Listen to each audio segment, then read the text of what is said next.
The farmer knows best. My vision is that scientists and farmers will work together. He's like a father who never gets angry with his children. I was just a science man all the way. I was pretty much the only one in the world at that moment who was doing this. There is science on the ground with the farmers. Melaku and Ethiopia showed the rest of us what had to be done.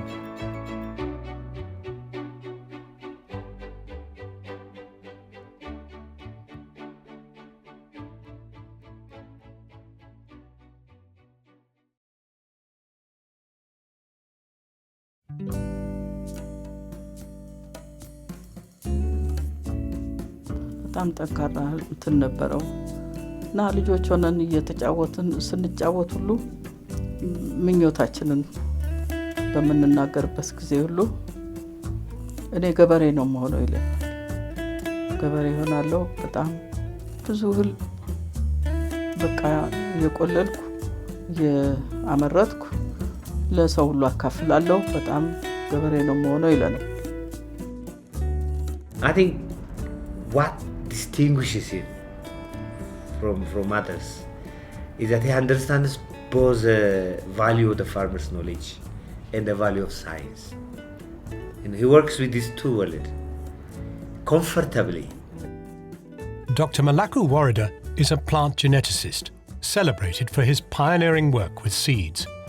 He's dedicated his life to the intersection between science and farming, believing in his straightforward way that farmers held the key to his country's future. It is an old cultured country, more so before than it is now. Ethiopia is a highly cultured country. And proud? Proud, of course, very much proud. Ethiopian pride. Because for us, frankly speaking, I grew up in an environment like many Ethiopians in those days, that for us a white man was not that brave after the Italians. Parents tell you that we're much stronger and,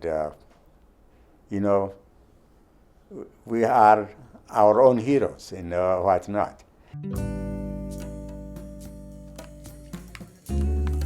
We begin Melaku's story in June 1961, when, as a young and promising graduate, he was offered the opportunity to rub shoulders with the brightest and the best in agriculture.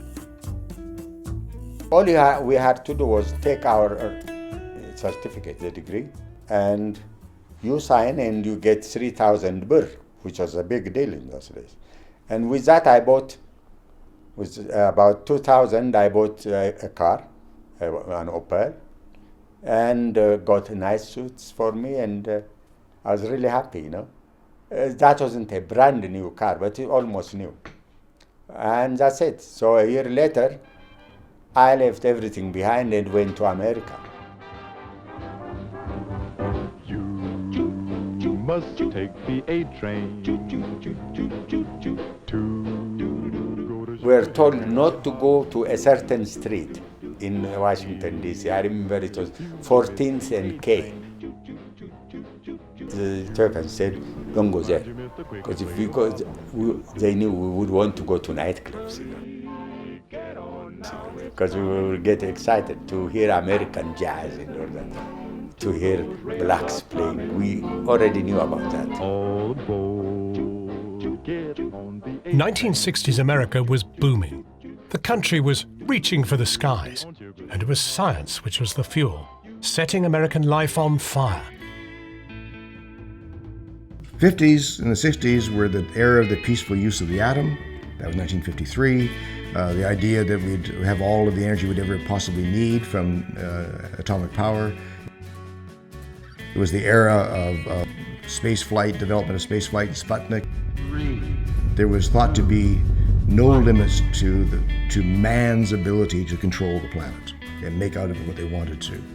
And agriculture was just part of that. It was simply seen as one more ancient thing that needed to be brought up to date. It was just as modern could be for me. The household was fantastic. Everything was friendly there. The dogs wouldn't bite you. And the food was so different, but then I was still longing for injera, you know. The very day we left, we missed injera. Seeing the combines and tractors and all this, that was new for us. Melaku found himself surrounded by a new agriculture, one where hybrid seeds fed on chemical fertilizers, where pests were controlled with powerful neurotoxins lavished on vast monocultural fields. But amidst all the high technology, a different philosophy of farming was taking shape in Melaku's mind. Some professor came from Oklahoma, one Professor Anderson, and this professor was lecturing about varieties and all that. Then there was time for a question. I was always the kind who would ask. I raised my hand and said, okay, you told us a lot about the good varieties, and I'm really fascinated that you have that. So many good things in America. Then why don't you bring some of those, give it to us so that we also use them in Ethiopia? Is it something you don't want to release to us? Then the professor paused and said, you drop your bucket right where you are. In your own country, you have much more diversity here in your country than we have in America. You must take the A train to go to Sugar Hill way up in Harlem. If you miss the A train, you'll find you missed the quickest way to Harlem. Hurry, get on now, it's coming. Listen to those rails are thrumming.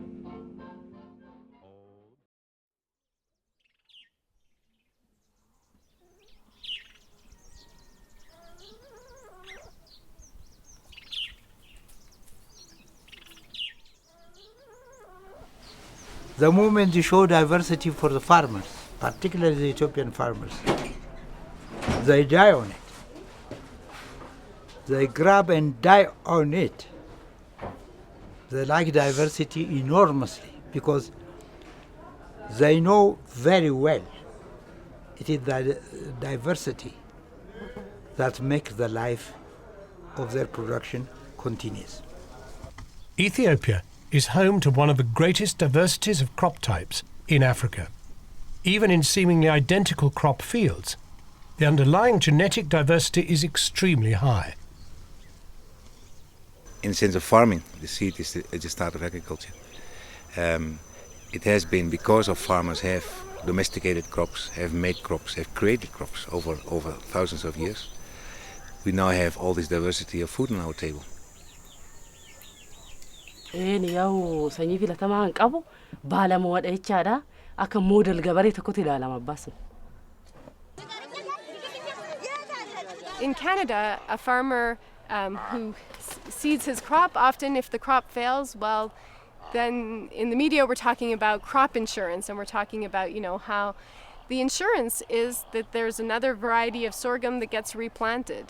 And if that one fails, then maybe teff is replanted. And if that fails, then chickpea is replanted. And so that diversity is really something that farmers use. Diversity is central to all traditional farming methods.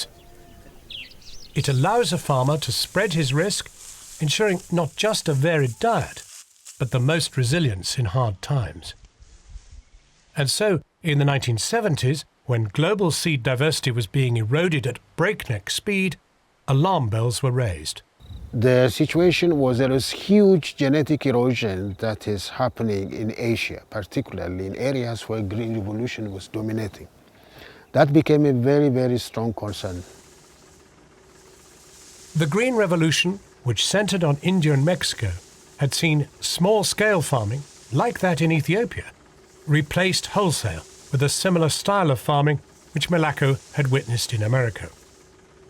It increased yields of a few crops and was initially crowned a success, but one immediate fallout was a massive loss of seed diversity. We could only guess at what disappeared when suddenly one new high-yielding variety of rice, for example, one called IR36, suddenly came into South Asia, everywhere. What we guess is, and it's the best guesses of the scientists in the countries as well as it's the guess of the scientists who introduced the rice even, is that we lost about 100,000 different rice varieties in South and Southeast Asia. We lost at least 36,000 rice varieties in, I think, 1 year in India. They simply disappeared, became extinct because of the new varieties coming, the new high-yielding variety coming in. So an enormous diversity that had been there before, a diversity to respond to all kinds of pests, all kinds of diseases, all kinds of growing conditions, temperatures and so on, suddenly they weren't there anymore. They were gone. Such was the rapidity with which the Green Revolution spread that a global effort was kick-started to gather and store seeds in temperature-controlled institutes, gene banks. Sample this in such a way that you capture as much of the variability as possible and have these small samples stored for both short-term and long-term purposes. Many of the world's richest nations and no small number of companies began sponsoring collection expeditions to gather seeds from around the world. Amidst this scramble for seeds, Ethiopia received a rather unlikely sponsorship for a gene bank of their own. And so, in the capital, Addis Ababa, the country's farming riches would be gathered and stored by one Dr Melaku Worede.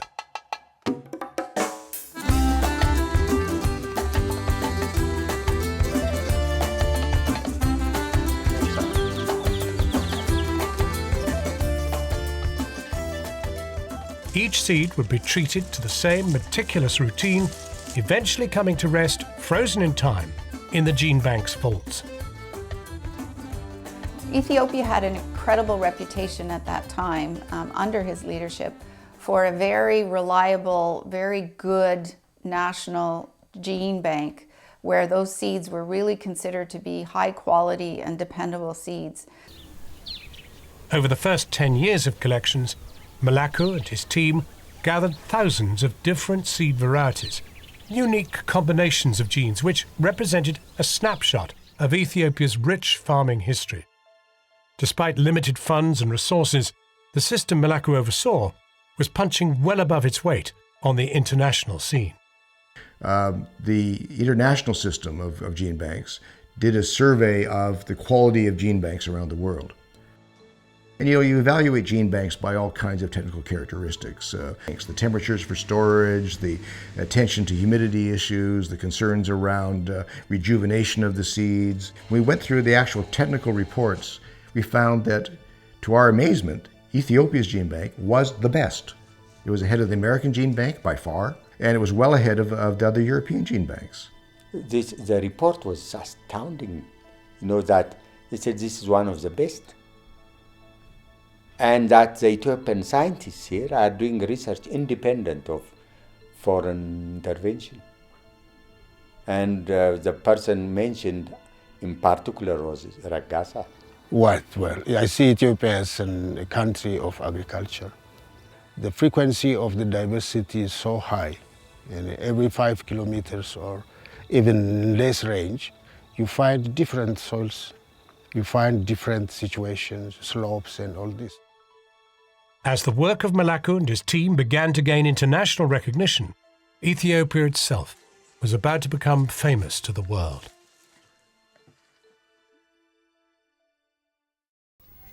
Dawn, and as the sun breaks through the piercing chill of night on the plain outside Korum, it lights up a biblical famine, now in the 20th century. This place, say workers here, is the closest thing to hell on earth.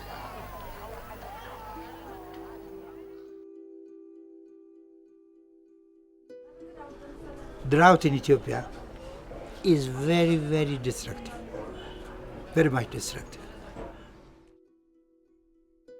It became both scary and sad. in some places, our people were starving. The 1983 drought in Ethiopia lasted 2 long years. It displaced millions of people, and hundreds of thousands of women, men and children died. As shocking images of malnourished children beamed into television screens around the world, heartfelt sorrow turned into one of the largest aid efforts of all time, and sorely needed food and medical aid poured into the country. But under the surface of such goodwill, the relief effort was besieged by problems. The next 2 seasons after the drought season were having favorable rain, there were no seeds. And this was the time so many of the aid staff came in, and there was a moment which I remember, even winter wheat was planted on a farm, and winter wheat cannot perform. It may only work maybe in Europe or North Americas, and it simply remained grass. I remember sitting in one meeting, it was an aid relief meeting of donor governments in 1985, where it was seriously proposed to get rid of teff as a crop, where it was seriously suggested that the mainstay of Ethiopia should be got rid of. And the argument was, it's low yielding. Yes, it's very high in food qualities, but it's low yielding. This is the chance for us to go out to farmers, give them a bag of corn seed, and say, in return for them giving back their teff varieties, so you just get rid of it all in one growing season. Luckily, people like Melaku got the message across to those people, saying, no, you can't do that. In the middle of a famine, you don't suddenly change your major food crop. That's just ridiculous. And you certainly don't change your major food crop for something imported that you don't know if it's ever going to come back again in another growing season. Stick with what you know and what you've got. The gene bank looked like the obvious alternative. 10 years of carefully collected seeds, many from the areas now experiencing drought. These were locally adapted seeds, which would thrive once the rains returned. But in spite of their suitability, their volumes were far too small. And the gene bank here, you keep maybe 300, 400 grams. And we noticed that it was really a dangerous situation. Even though they have this incredible diversity of seeds that are stored at the gene bank, the quantities are quite small.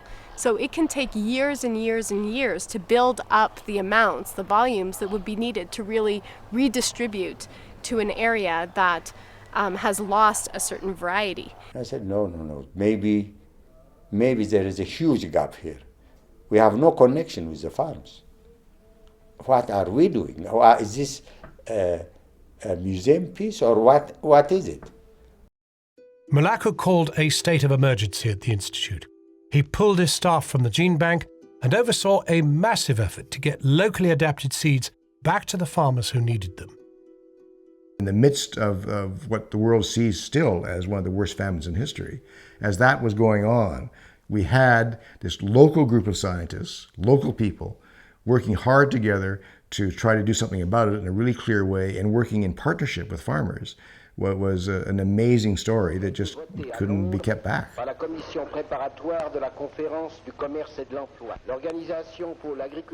Ethiopia's famine provided Melaku with unparalleled experience.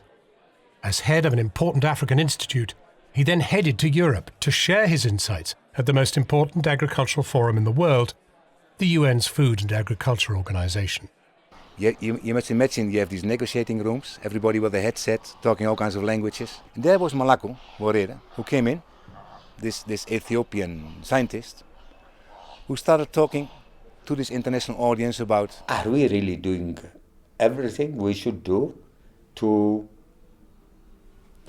preserve or conserve diversity and use it? Who is benefiting from it? Why not work with farmers? Connect our formal gene bank to the farms and keep diversity alive. The people in the room had no idea what he was talking about. Because the thinking had been, we have to take the seeds away from the farmers, from these backward farmers, put them into our banks, connect them to the laboratories, and produce high-yielding modern varieties. Well, since the late 70s, 1977 or so, we started to see a major move by multinational pesticide companies who were coming in to take over seed companies, family seed companies. And they were moving into the business largely because of the opportunities created by patent laws that allowed them to have a kind of a patent equivalency for plant varieties. So that gave them the kind of investment security or monopoly profits that they really thought they wanted to have and felt that they needed to have. Seeds had become big business, and the potential for this new market was huge. And so, when Melaku proposed that the preservation of indigenous seed varieties was not just more cost-effective for farmers, but was the most sustainable way to develop agriculture, his ideas were seized upon as anti-science. You know, here they were trying to preach me, some fellows were saying, please, you have to believe in science. I was saying, oh, what is science? There is science on the ground with the farmers, and we could only complement that. Agriculture is not done by environmentalists or by farmers. I think it is nowadays is run by business. So for business, it is the benefit that business creates what interests them. So but for farmers, it's future and present and future situation that is of a concern. By turning its back on seed diversity and attacking a farmer's right to plant his own seeds each season, the new agriculture flew in the face of 10,000 years of farming wisdom. This was a system which favoured not the farmer, but the food production corporation and the acquisition of wealth for the few. Soon it would come knocking on Ethiopia's doors in the name of progress. Melaku's mission would be to provide an alternative.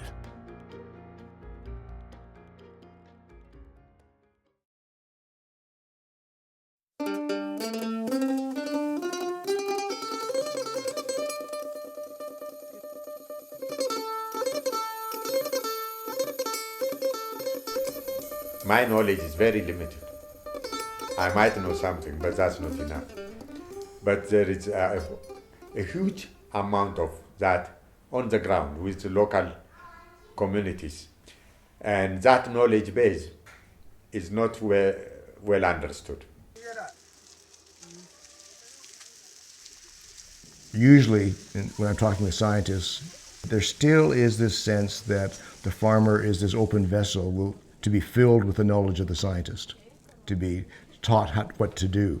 Whereas Melaku from the beginning always talked about what the farmer could accomplish, talked about going into bins with women where they were going through the sorghum seed and them explaining to him why this seed was good for that purpose and something else was good for another purpose, and why they kept this one, why they kept that one, and Melaku being just blown away by it because he couldn't tell the difference.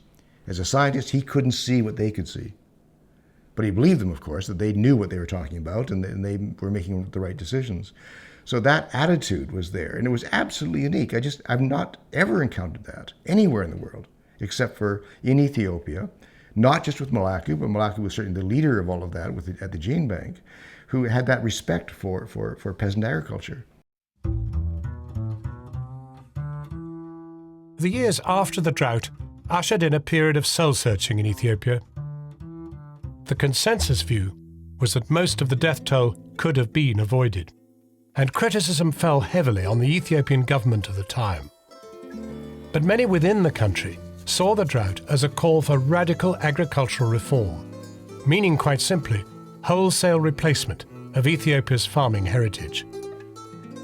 Very often, a lot of international development starts with this deficit concept that something's missing, that outsiders have to come and teach people how to do things, that there's a vacuum or a void, and there's maybe a little bit of ignorance, etc. These sort of Western assumptions and arrogance, in fact. And Melaku will say himself when he first went to the field that he was arrogant about his knowledge and recognized quite quickly that he had more to learn from those farmers than from the sort of laboratory science that he was used to. In 1989, Melaku set out to establish a system of seed conservation which would serve the farmers of Ethiopia. With financial support from Canada, he established a program called Seeds of Survival, which allowed him to begin formalizing a new way of working with farmers and with their seeds.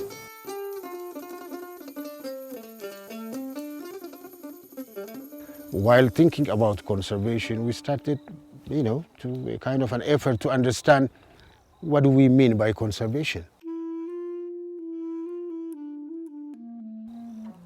And then we started looking at farmers, and we found it meaningful way of perceiving conservation is understanding what farmers do. Both for the purpose of conservation and for the purpose of production, to create new varieties. He needed to work with the farmers. He could not be in isolation of the field. So he started experimenting with this. And he was pretty much the only one in the world at that moment who was doing this. He couldn't draw much on previous experiences or experiments. He just had to basically do it on his own. He saw the gene bank as an institute that should also be serving farmers and should be accessible to farmers. And a lot of the work that they did in the early years of the Seeds of Survival program was taking, in some cases they were collections that were from the gene bank. In other cases, they just went out and identified farmers who still had certain varieties and then worked to multiply them out and distribute them to farmers who had lost those varieties. What we want to ensure is food and livelihood security of these farmers. You can enhance the production. You use scientific approaches and modern skills, if you like, to help the farmer enhance what he developed over centuries. Melaku wanted to turn the idea of a gene bank on its head. Rather than take the seeds away from the farmers, he began setting up seed stores in the farmers' own communities. Community gene bank is a gene bank of the community of the people, of their own seed. And at the same time, it is very close, no bureaucracy in acquiring the seed.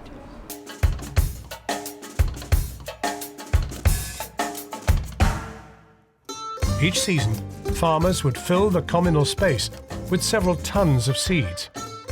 Good seeds would be multiplied where possible, useful traits documented, discussed, and shared. And so formal storage met with something akin to the ancient role of the market. The community seed bank became a living, changing part of over 10 vulnerable communities in Ethiopia. Anything that's kept in a store, it has had its biological processes put on hold. But in the hands of farmers, what they take and sow this year, and then they harvest, and then they sow next year, they're never absolutely equivalent. Because during the growing process, during the year, no growing season is ever the same. That's not something you can get out of a bottle. Not even Monsanto knows how to do that one. እንዴት ነው ማህበራችን ያው ከዛ ከትንሽ ዘር ተነስቶ በአሁኑ ሰዓት በጣም ሰፊ በርካታ ዘር በማግኘት ከማህበሩ አባላት ተርፎ እንደውም ለሌሎች አጎራባች ቀበሌዎችና ወረዳዎች ዞኖች እየሰጠን ያለነው በአሁኑ ሰዓት ዋናው ሚና ፍላጎቱ ነው። አርሶ አደሩ ፍላጎት አለ፣ ዘሩን ያቋል፣ ማግኘት ነው ያቃተው ሰዓቱ። ይሄ ዘር ሲመጣ በግራም ደረጃ ነው፣ ኪሎ እንኳን አይሞላም።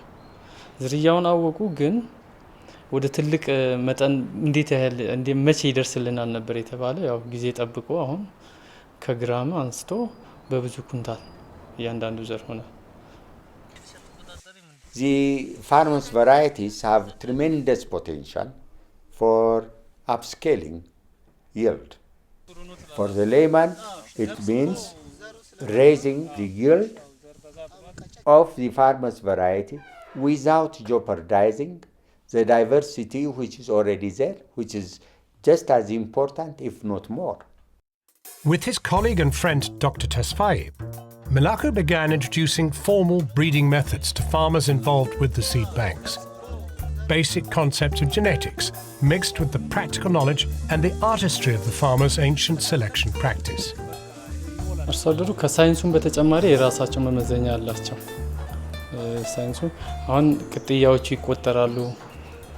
የትኛው ችግሮችን የመቋቋም ውሃ ይበዛል በተለያየ የአየር ንብረት በተለያየ የአንድ አዝመራ ወቅትና የሚቀጥለው የአዝመራ ወቅት የዝናብ መጠን እኩል አይደለም።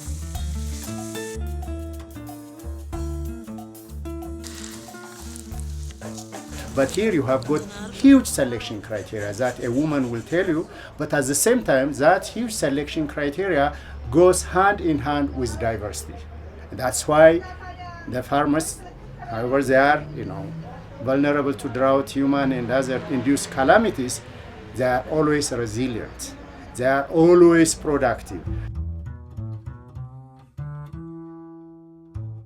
Participatory plant breeding, which was essentially a validation of what farmers have done for centuries, allowed not just a more rigorous framework, but an involvement and inclusion of farmers in the process of creating the seeds of tomorrow that suited their own environment, livelihoods and threats. Amma filannaa sanyii kana irratti evaluation jira. Evaluation qote bulaa keenya keessaa filatamu laalicha taasisama. Laalicha calqaba gaafa fireesa humurraa kaasee amma baala isaatti ilaalama. Sadarkaa immoo gahiisa isaa gubbaarratti erga laallameen booda kamtu haala qilleensaa damdamataa kamtu immoo haala qilleensaan damdamanne jennee erga addaan fuuneen booda lafa gubbaarratti baay'isna. Erga baay'ateen booda harka qote bulaa galchina. Give the opportunity to farmers. Do not intervene in the wrong way. They will select and they will take the best. So in United Nations meetings, the meetings of the Food and Agriculture Organization in Rome, everyone talks about participatory plant breeding. They talk about the need to have farmers doing their own plant breeding. And a lot of that stuff really comes from a scientist like Melaku giving it the spotlight and the credibility that only he could give. Dr. Melaku Worede has established the most successful program of native seed conservation in Africa and thus saved much of the continent's genetic seed resources from disappearance and oblivion. For this work to put science directly in the service of the poor, it is my great pleasure to present the 1989 Right Livelihood Award to Dr. Melaku Worede. He marries farmers with scientists. He marries the white coat people with the farmers in the field. He makes the connection. Since Melaku won the Right Livelihood Award, he's continued to work with farmers, strengthening their seed sovereignty in Ethiopia. He trained multiple practitioners in his methods across Africa and into Asia. And with every passing year of ecological suffering at the hands of the modern agricultural system, Melaku's message that farmers and their seeds are our future is more urgent, more clear than ever. Where virtually from country to country around the world, like dominoes, governments were falling to the Green Revolution and falling to sort of industrialized agriculture, that in Ethiopia, at least, there was a window kept open and opportunities created even for another kind of agriculture, for an alliance between scientists and peasants like we've never seen anywhere else in the world. Melaku has created whole generations of scientists who are the top in their field, but also realize farmers have knowledge. This is a composition that provides similar one quality, but at the same time gives you the opportunity to maintain 3 or 4 types in a farm. For those who love uniformity in the field, maybe it doesn't make them happy. Small farmers are still the ones who are producing a major part of our food across the world. And farming for them is a way of life. It's a cultural tradition. It's something that has been going on for thousands of years. They've been told that these seeds are old-fashioned and they need to modernize. But these are the seeds of the future.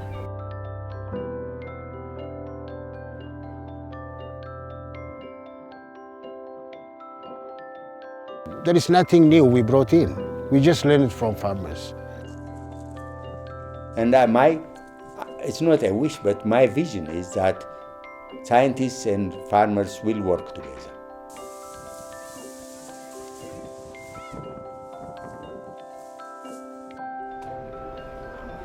My message for Melaku is to keep in touch, always.